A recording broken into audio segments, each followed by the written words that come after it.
Welcome back to the Deep Dive. This is the place where we take a stack of your sources, the articles, the research, maybe even your own notes, and we really dig in. hmm We pull out the key insights, the most important stuff, to help you get up to speed quickly. Think of us as your guides through all this information. And for this deep dive, we're hitting a topic that's, well, absolutely fundamental, Mm. especially if you're doing any kind of cross-cultural work. We're focusing on this indispensable need to observe, to learn about a culture or community Hmm. before you start offering critiques or, jumping in with interventions. Yeah, that feels incredibly relevant. And the sources you've brought today, they seem really spot on for those of you listening who are maybe involved in ministry, working with communities facing homelessness, poverty, addiction. So Yeah. our mission here is to pull out the most potent, the most actionable nuggets from these materials, specifically for your work. Exactly. It might feel a bit backward at first, right? Like, shouldn't we be doing something, helping right away? Mhm.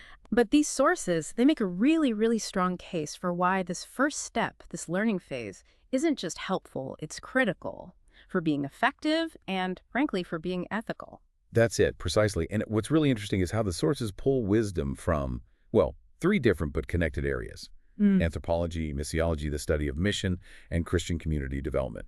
Each one, from its own angle, really emphasizes why this starting point of humble learning is just non-negotiable if you want to genuinely help. Okay, interesting. Let's unpack this then. Where do we start? Well, the core idea, the thread running through all these sources, it's actually pretty simple, but challenging. It's that engaging effectively in any context different from your own. And that could be a different country, sure, but it could just be a different neighborhood, a different subculture in your own city. It demands this foundational commitment, understanding the culture before you try to change it. And it's not like a one-and-done checklist thing. It's presented more as an ongoing posture, a way of being. Huh. So it's not just about what you know, but kind of the attitude you bring when you first show up. Exactly. That's a huge part of it. And anthropology gives us some really foundational tools here. They talk about seeing things from the inside out. Inside out. Okay, we're talking about the emic versus estic perspectives. I think I've heard those terms thrown around. Okay, wicked.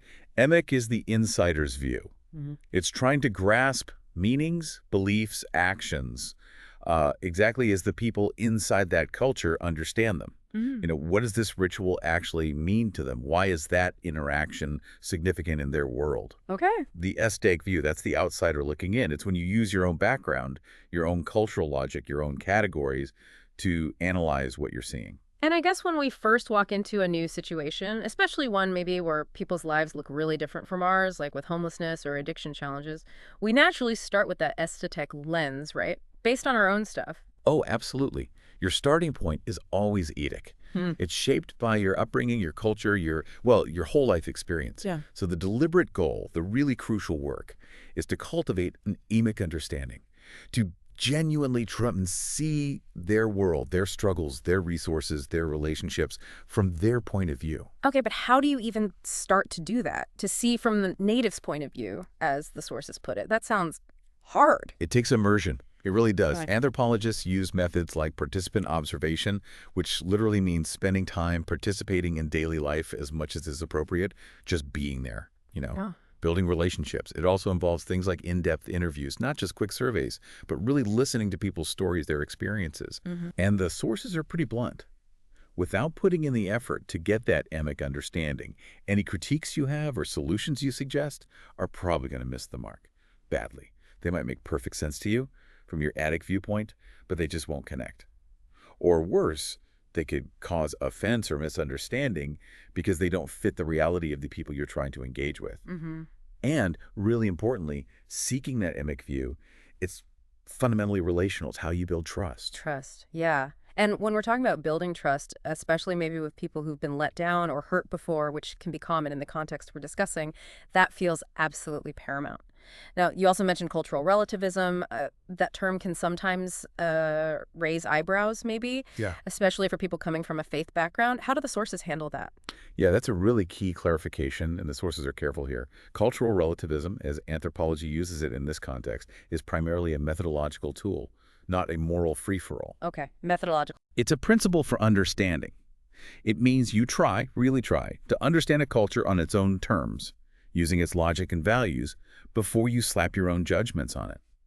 It's seen as essential for overcoming ethnocentrism. So it's not saying anything goes morally, but more like, hang on, I need to figure out what's actually happening here from their perspective first, before I apply my own framework. Exactly that. And from a Christian perspective, the sources argue it doesn't mean ditching your theological beliefs, not at all. It means temporarily setting aside your own cultural expressions of faith, how faith looks and feels in your specific background, so you can better discern the universal core of the gospel from its cultural wrapping. And that process allows you to think more clearly about how the gospel can be communicated authentically and meaningfully within the new cultural context, which is what missiologists call contextualization. Okay, that makes sense. Yeah. Which leads right into ethnocentrism. The sources called that a huge obstacle, right? A massive one. Ethnocentrism is basically seeing your own culture as the default, the standard, often implicitly superior, and judging everybody else based on your norms. The sources don't mince words. They call it one of the greatest obstacles to effective mission and cross-cultural work. And that premature critique we talked about, that's usually ethnocentrism in action. Right. You're imposing your assumptions, your solutions, because you haven't done the work to learn their perspective. So you walk in, see something unfamiliar, maybe something that makes you uncomfortable, and your first reaction is, that's wrong, or they really should do it this way, meaning my way. Precisely. Yeah. And the result? Misunderstandings, offense, and often people rejecting not just your ideas, but maybe the whole message, or even you personally. The sources bring up the biblical story of Naaman, the Syrian commander. He almost refused healing because Elisha's instructions, just go wash in the Jordan River, didn't fit his cultural expectations of how a powerful prophet should heal a VIP. His ethnocentrism nearly cost him dearly. Wow, that's a powerful illustration. So connecting this back to our listeners, if you're working with someone whose life is shaped by homelessness or addiction, it means actively resisting that urge to immediately judge or prescribe solutions based on your own life experience and assumptions about what they should be doing. It's about understanding their reality, their values, their way of communicating, the specific challenges they face from their perspective first. Absolutely. And that connects directly to the missiological mandate. The study of Christian mission provides strong theological reasons for this approach. The sources emphasize the model of incarnational ministry, drawing directly from Jesus' example, John 1:14. The Word became flesh and dwelt among us. One source puts it beautifully. Jesus pitched his tent among us. Yeah, I like that. He didn't just send instructions from afar. He moved into the neighborhood. Exactly. And that model implies deep identification, presence, immersion. You can't genuinely dwell among people, share life with them, without diligently observing, learning their ways, their language, their customs. There's an example from Timberline Church in Guatemala, where they intentionally chose to live in the community, focusing on building relationships and just being present long before starting formal programs or even preaching. So jumping in with critiques just fundamentally clashes with that humble, incarnational posture. It creates distance. It implies judgment rather than solidarity. And this is where concepts like cultural fluency and contextualization fit in. Yes, precisely. Cultural fluency is about developing that deep understanding you need to navigate and integrate effectively. It requires, as one source says, keen cultural literacy. Contextualization, then, is the goal. Communicating God's message in a way that's both faithful to God's revelation, you're not watering down the core truth, and meaningful to respondents in their respective cultural and existential contexts. Okay. Faithful and meaningful. Right. And you simply cannot do meaningful contextualization without that upfront, extensive observation and learning. It's impossible. The sources point to early missionaries, like Alessandro Valignano, who urged his teams to learn languages, study local customs, adapt their ways. That initial learning is how you figure out how the gospel might connect, what adaptations are faithful and which aren't. Critiquing before you understand, it just shuts down that whole process. Cultural fluency. It sounds like it's way more than just, learning a few phrases. Oh, much more. It's understanding the nonverbal stuff. Yeah. The silences, the gestures. It's grasping social structures, power dynamics, symbols, underlying worldviews that shape how people think and act. And it's not something you just master. The sources stress it's a lifelong journey. Think of Matteo Ricci in China. He spent decades learning and refining his approach. There's this inherent tension, this theological tightrope, as the sources call it, being faithful to Scripture versus being meaningful to the people you're talking to. Navigating that tightrope requires deep cultural understanding. Without it, you risk either just imposing your own culture's version of Christianity that's ethnocentric imposition, or you risk syncretism, where you blend beliefs in a way that compromises the core message. Both extremes often stem from not having learned enough. Patient learning is what helps you find that faithful and meaningful path. This feels so incredibly relevant. If you're trying to share hope or faith with someone whose entire life experience may be marked by trauma, addiction, homelessness, their language, even if it's technically English, their worldview, their priorities might be radically different from someone in a typical church pew. How do you make the core truths of the gospel connect with their specific pain, their specific hopes, without either making it sound completely alien and irrelevant or accidentally blending it with maybe harmful beliefs or coping mechanisms they've developed? That is exactly the challenge. And it underscores why that deep, patient understanding of their context, combined with theological wisdom and spiritual sensitivity, is so vital. It's delicate work. You can't rush it. And this brings us nicely to the third stream of wisdom: Christian community development, or CCD. CCD places listening right at the heart of effective engagement. A core principle is affirming people's dignity. How? By listening to their neighbors and hearing their dreams, ideas, and thoughts. Listening as an act that confers dignity. That's interesting. Tell me more. Well, think about it. When you truly listen, you're acknowledging that the other person has inherent value, they have agency, they have perspectives worth hearing. If you come in assuming you know best and immediately start critiquing or telling people what to do, the implicit message is, I know better than you about your own life, which is profoundly disempowering. The sources point out, too often communities are developed by outsiders who haven't genuinely consulted or valued the input of the people who actually live there.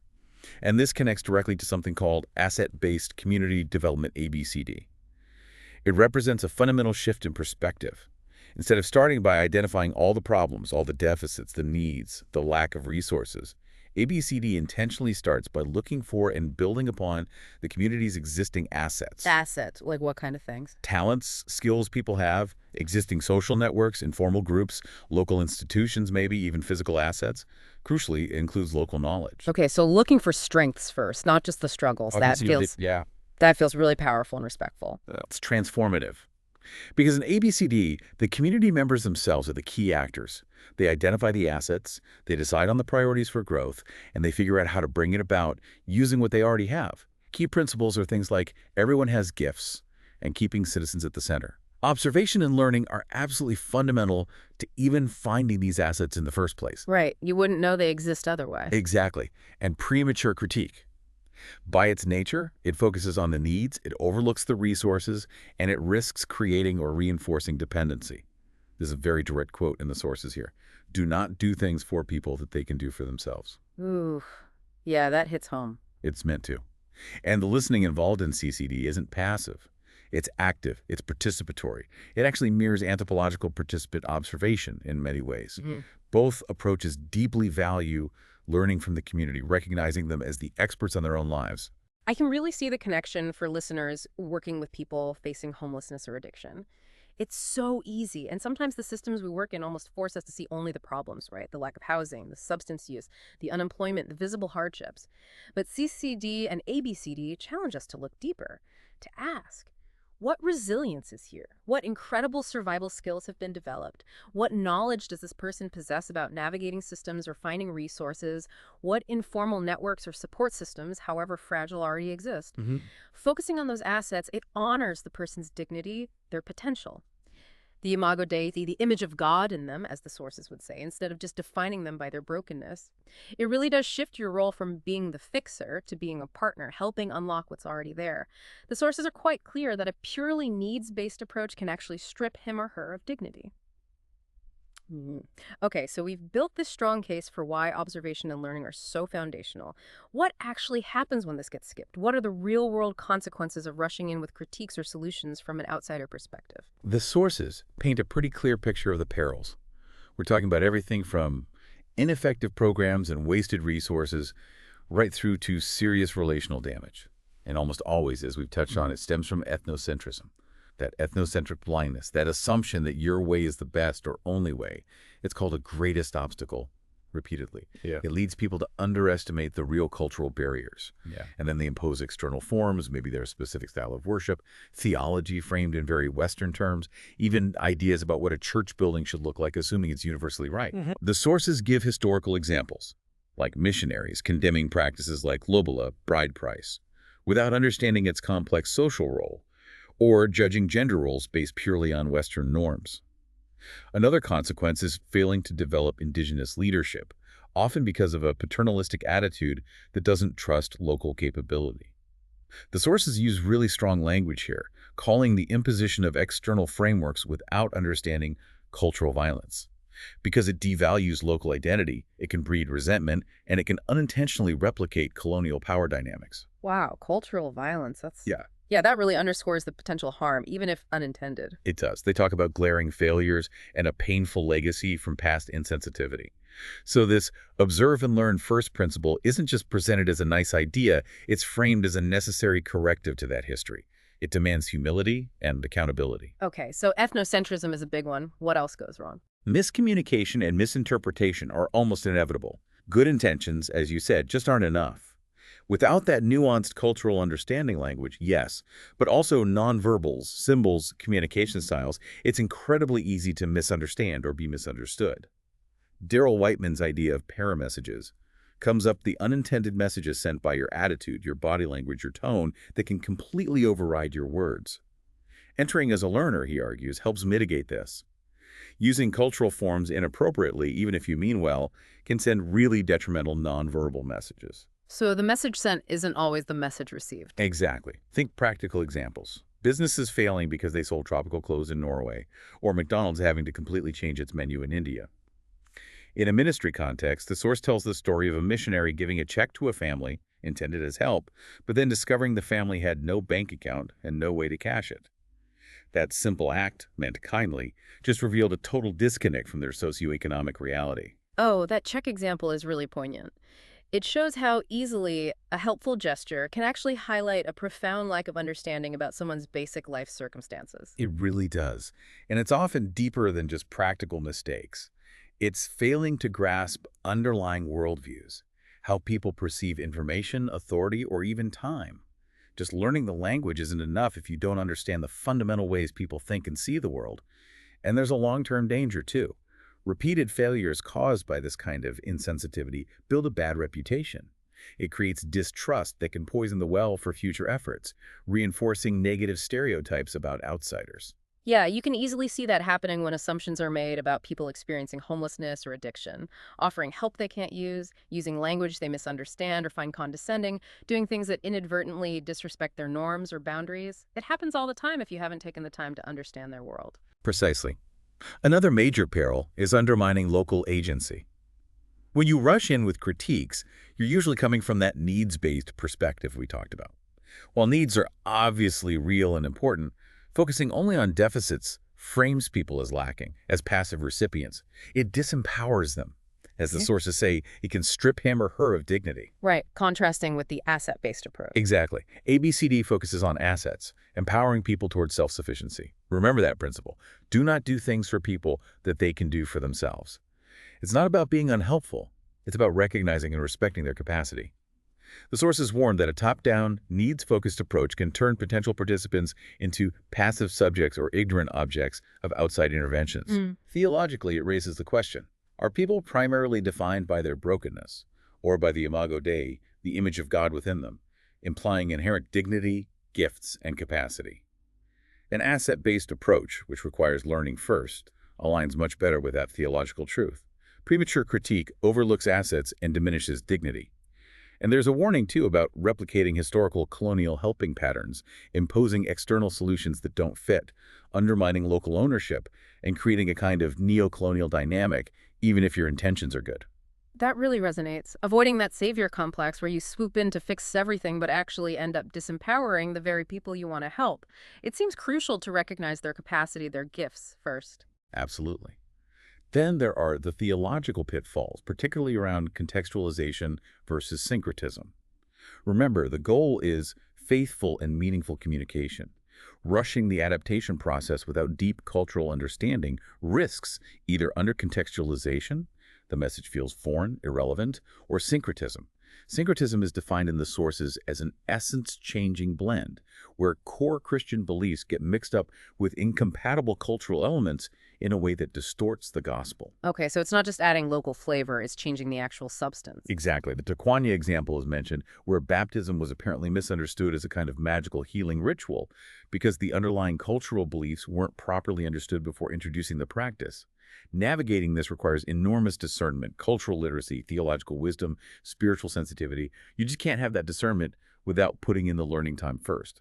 Paul Heibert's idea of critical contextualization aims for that middle ground, analyzing both scripture and culture carefully, but again, it requires informed analysis. And there's the flip side, too.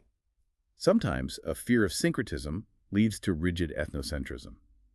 Refusing to adapt any cultural forms means you end up presenting a foreign gospel that's completely tied to your culture and feels irrelevant to others. Both extremes, irrelevance or syncretism, often come from not understanding the culture deeply enough.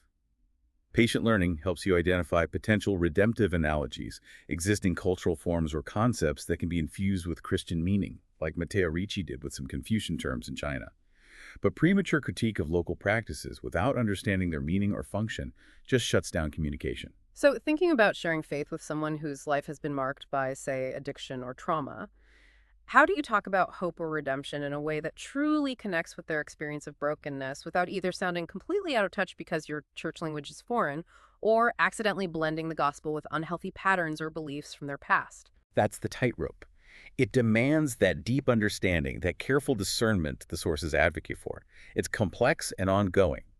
The sources summarize this really well by contrasting the two approaches. They lay out observe and learn first versus critique and change first. And they compare them across things like your posture, your view of the culture and people, where you assume knowledge comes from, how you communicate, your approach to change, the role of the outsider, and the likely outcomes. It really highlights the difference between being a learner, listener, guest partner versus an expert, teacher, judge, provider. That contrast is stark. Okay, so we see the why and the what goes wrong. Let's shift to the how. For someone listening who wants to do this well in their specific context, what are the practical pathways? What actual methods do anthropology, missiology, and CCD suggest for doing this observation and learning effectively? Yeah, absolutely. They offer concrete tools and approaches. Anthropology gives us methods for that deep immersion. We've mentioned participant observation. That's key. It really involves spending significant time within the community, sharing in daily life where it's appropriate and welcomed, just observing interactions, building rapport naturally. It's trying to move beyond just being a service provider who drops in and leaves to actually sharing life alongside people. But does that mean just hanging out? What if Well, you feel awkward or like you're just in the way? Well, it's more intentional than just casually hanging out. Right. Although building relationships often starts there. It means being present, yes, but also deliberately observing, listening carefully, asking thoughtful questions when appropriate. It requires patience, definitely. The sources emphasize it often requires extended time, and it demands that self-awareness piece, trying to minimize your own biases by just being present and letting the context speak for itself. Then there's broader ethnographic fieldwork. This is a more systematic approach. It might involve things like in-depth interviews, maybe focus groups, collecting life stories, sometimes analyzing artifacts or local documents if relevant. The goal is a more rounded, holistic understanding of everyday life and perspectives. Okay. It demands being intentional, keeping detailed notes, and engaging in critical reflection, what anthropologists call reflexivity. Reflexivity, remind me, that's like looking at your own biases. It's exactly. Critically examining your own assumptions, your cultural baggage, how your own background might be filtering what you see or how you interpret it. This is so important, especially when working across significant cultural or socioeconomic divides. Understanding that intricate web of human interactions means constantly questioning your own perspective. And crucially, all these methods come with significant ethical considerations. The sources really stress cultural sensitivity, getting informed consent when you're doing formal interviews, protecting confidentiality, managing your biases. The way you learn is just as important as what you learn. It has to be respectful, polite, culturally appropriate. Building rapport isn't just a nice-to-have, it's often a prerequisite for getting any genuine understanding. It mirrors ministry. You need authentic relationships before you can effectively share deep truths or propose changes. The fieldwork is relational. That point about reflexivity feels huge, especially in the context we're focused on. How do my own experiences, maybe my privilege, my assumptions about poverty or addiction, how do those shape how I see the people I'm trying to serve? Regularly checking that lens seems vital to avoid causing harm. It truly is. Then, missiology offers more structured frameworks specifically designed to guide this learning for the purpose of contextualizing faith. David Hesselgrave's Seven Dimensions, for example, provides a kind of grid looking systematically at things like worldview, cognitive processes, social structures, linguistic forms, etc., to help ensure you're observing across the different facets of culture that will shape how the gospel is heard and understood. So it helps you be more thorough in your observation. Yeah, helps you cover the bases. And Paul Hybert's model of culture, looking at underlying ideas, feelings, values, and how they manifest in behavior, along with his ground rules, also support this observe and learn first approach. Things like appreciating diversity, recognizing God is already at work, aiming to shape cultures biblically rather than just replace them with your own. And the sources give practical examples of what contextualization looks like after the learning. Adapting music styles, designing meeting spaces differently, like Adoniram Judson's famous Burmese Zayat, a kind of public meeting house instead of a Western church building. Adapting leadership structures, scheduling gatherings at times that actually work for people, using local stories and metaphors. The Apostle Paul is held up as the prime example, becoming all things to all people in 1 Corinthians 9, adapting his approach to connect. But each adaptation required his prior understanding of those cultural forms and their meanings. Historical figures like Valignano and Rishi in Asia are highlighted too. They learned languages deeply, studied customs, adapted their dress and presentation. Ricci's engagement with Confucian thought, Valignano's emphasis on a gentle way, these came from profound cultural literacy. These frameworks offer scaffolding, helping move from general impressions to specific investigation. And history shows its iterative interest. Ricci kept revising his approach. Ongoing learning is key. I can really picture applying this. Thinking about ministry with people experiencing homelessness, how could you adapt your communication? The way you offer support, even just how you structure a Bible study or a meal program to be more accessible, more meaningful, more respectful within their specific contexts and experiences, while still holding true to your core beliefs. It clearly takes careful thought built on real understanding. Exactly. And Christian community development offers methodologies that really embody this observe and learn first principle in action. Participatory learning in action, or PLA, is a great example. The core idea is learning with the community, not just about them. Community members are seen as the true experts on their own lives. PLA often uses visual tools, group exercises, things like community mapping, creating seasonal calendars, all designed to empower the community to analyze their own situation. A key goal is what they call reversals in power relations, shifting the agency from the outsider to the community itself. The minister or worker becomes a facilitator, guiding a process of shared discovery, making sure multiple perspectives, especially marginalized ones, are heard. So it's very collaborative. Very. And it flows right into building on community assets, ABCD. In practice, this is the systematic process of identifying and then mobilizing those existing strengths. We talked about individual gifts, yes, but also associations, informal networks, institutions, physical resources. The process literally starts with discovery, collecting positive stories, forming small groups to identify gifts, mapping the community's assets, looking for the connectors, those natural networkers who can link people and resources. The outsider's role here is fundamentally learner, investigator of strengths, listener. The sources even connect this to biblical examples. Jesus feeding the 5,000, using the loaves and fish that were already there. Moses building the tabernacle, using the skills and materials the Israelites possessed. It's about leveraging existing assets. Right, starting with what people have, not just what they lack. Exactly. And we see successful case studies mentioned. The C2 Leadership Institute, empowering local leaders. Timberline Church in Guatemala, prioritizing relationships and collaborative activities like planting trees before formal programs. These show the positive outcomes of approaches built on learning, collaboration, and existing strengths.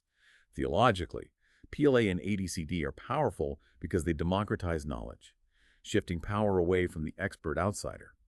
This aligns well with ideas like the priesthood of all believers, recognizing the inherent value and giftedness of every single person made in God's image. It challenges top-down hierarchical models. And underpinning much of this is the importance of relocation, or the ministry of presence, championed by figures like John Perkins. Actually living within the community, sharing daily life, this provides the time and the relational depth needed for genuine observation, for building trust, for authentic partnership. Long-term commitment is vital. Short-term, drop-in efforts rarely achieve this level of understanding, or foster real participation. This observe and learn principle finds its fullest expression in sustained relational incarnational commitment. That feels so critical for working with people experiencing homelessness or addiction. Trust is often incredibly fragile. Building those consistent long-term relationships, really being present, pitching your tent alongside them. It seems like the only way to build the trust required for honest observation, for discovering strengths, and ultimately for seeing change that people own themselves. It really is about being with, not just doing for. Absolutely. And the sources pull these frameworks together: Amicetic, participant observation, ABCD, PLA, cultural agility, showing how they provide practical handles for living out this learning posture in ministry. So it seems clear this isn't just about learning techniques or applying models. It's really about cultivating certain personal qualities, right? A specific kind of character or mindset. It absolutely is. The sources talk a lot about developing cultural agility and humility. Cultural agility is that capacity to adapt your behavior and communication effectively across different cultural contexts. Yeah. And it always starts with self-awareness, understanding your own biases and cultural programming. Ministers, workers, anyone engaging cross-culturally needs to be, as the sources say, curious and humble, possessing a genuine desire to interact with people very different from themselves.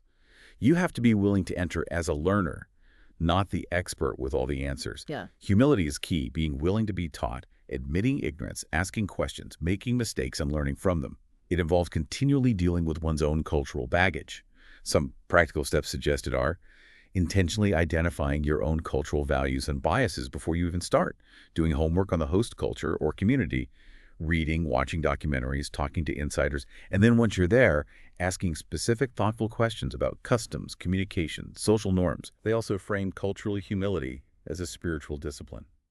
It's rooted in recognizing your own limitations before God and affirming the dignity, imago Dei, of others. That perspective can transform the act of learning into a spiritual practice, an act of love, even a kind of self-emptying, like Christ's incarnation. This personal growth contributes to overall cultural intelligence, or CQ. It's an ongoing development. That shift from expert to learner, it really sounds like it requires vulnerability, a willingness to be uncomfortable, maybe even to not feel fully in control sometimes. It absolutely does. It means acknowledging you don't have all the answers, and maybe more importantly, recognizing that the people you aim to serve possess wisdom, resilience, and dignity that you need to learn from. And this ties directly into prioritizing relational engagement and building trust. Learning happens best within genuine relationships. The sources hammer this home. Authentic cross-cultural friendships are vital. Relationships build a community. Intentional relationship building is core to ABCD and effective community work. It often means, at least initially, prioritizing relationships over proselytizing, earning the right to speak into people's lives. Trust isn't built overnight. It's painstaking, built through consistent, respectful, empathetic interaction over time. Jumping in with critiques destroys trust. Adopting a genuine learning posture builds it. That ministry of presence, sharing life, is essential because it creates the space for that slow, trust-building process. The whole observe and learn first approach is fundamentally relational. It puts understanding the other person before trying to make yourself understood or teach them something. That sequence is just basic relational health. And in many cultures and contexts, especially with vulnerable populations, trust is the absolute prerequisite for any meaningful engagement, whether it's about faith or community change. If you bypass the trust building that comes through patient learning and presence, you often hit a wall because it feels culturally jarring and disrespectful. You haven't earned the right to be heard. Yeah, that hits hard thinking about populations who've maybe been repeatedly let down or even exploited by systems or individuals. Trust is definitely not automatic. It's earned slowly through consistency, respect, empathy, and just being there, showing you're genuinely interested in them as people. Exactly. And finally, this demands a commitment to long-term learning and adaptation. Understanding a culture or a community isn't a destination you arrive at. Cultures evolve, contexts shift. You have to commit to being a lifelong learner, constantly observing changes, reflecting on your understanding, and being willing to adapt your approach. Contextualization isn't a one-time event, it's ongoing. The goal, as one source puts it, is towards becoming bicultural, able to navigate different worlds effectively. That takes sustained effort. The sources warn against complacency, thinking you finally got it. Ricci, revising his approach in China, is a great example of iterative adaptation. And long-term engagement changes you, not just the community. Incarnational ministry involves mutual transformation. You will be shaped by the people and the context. What worked last year might not work this year. Continuous analysis is needed. So the observe and learn principle isn't just for newcomers. It's an ongoing operational necessity. That's such a key point. The communities we serve aren't static. People come and go, policies change, new challenges emerge, new opportunities arise. Your learning about that specific context has to keep pace. Precisely. And ultimately, this long-term learning posture is what fosters local leadership and ownership, which the sources consistently point to as the true goal of effective engagement. CCD explicitly aims to develop citizens, not just clients. Developing leaders from within the community is a huge priority. ABCD insists that citizens are actors, not recipients, maintaining control. Missiology emphasizes indigenous leadership for sustainability and authentic faith expression. By patiently observing and learning from the community, you identify those local assets. You spot potential leaders who already have influence or specific gifts. You understand the cultural dynamics that will make local initiatives work. This allows the outsider, the minister, the worker, to shift their role. You move from being the primary driver to being a facilitator, a mentor, a partner supporting their vision and efforts. A critical piece is learning to step back, creating space for community members to step up, take ownership, and lead the way. As the ABCD folks say, you often lead by stepping back. When you prioritize learning from the community, you communicate respect for their knowledge and capacity. That fosters an environment where local leadership feels valued and is more likely to emerge. When people see their insights are taken seriously, confidence grows, initiative increases. Premature critique does the opposite. It signals a lack of trust and can stifle local leadership, creating dependency. ABCD specifically helps identify those connectors, people with the gifts and networks, to mobilize assets and drive action from within. Empowering those indigenous connectors is what makes initiatives truly community-driven, culturally appropriate, and ultimately sustainable. The outsider becomes a catalyst supporting these local agents of change. That really feels like the measure of success, doesn't it? When you see individuals you're walking alongside, stepping into their own strength, using their gifts to shape their own lives and help others in their community, your role becomes learning enough about them and their context to help unleash that potential, not to make yourself indispensable as the expert or fixer. So as we wrap up this deep dive, wow, the sources you brought together offer such a powerful, unified case drawing from anthropology, missiology, Christian community development for prioritizing this humble observation, this deep, ongoing learning in any cross-cultural work. And they make it crystal clear how vital this is for those of you listening who are engaged in ministry with people facing homelessness, poverty, and addiction. Yeah, we've really seen the significant dangers of rushing in, haven't we? Ethnocentrism leading to unintended harm, miscommunication blocking connection, accidentally undermining dignity and agency, and even falling into theological pitfalls like irrelevant messaging or harmful syncretism. But we've also seen the transformative potential of embracing that observe and learn first, approach how it builds trust, enables authentic contextualization that truly connects, empowers local leadership, and fosters change that lasts because it's owned by the community. It's definitely an approach that demands time, a lot of patience, a willingness to be uncomfortable maybe, and deep humility. But it's also clearly presented as the way that most honors the dignity of the people you serve and aligns with effective ethical practice according to these sources. So maybe a final thought for you to chew on, drawing from the sources but looking ahead. As you go about your interactions this week, maybe pause and consider. What cultural assumptions, what biases, maybe even what unintended paramessages might you be unconsciously bringing into your conversations or actions? And then perhaps, what's just one specific small step you could take today or this week to intentionally shift your posture, even just slightly, away from being the expert and more towards being a genuine learner in the community you serve? That's a powerful question to end on. Thanks for joining us for this deep dive.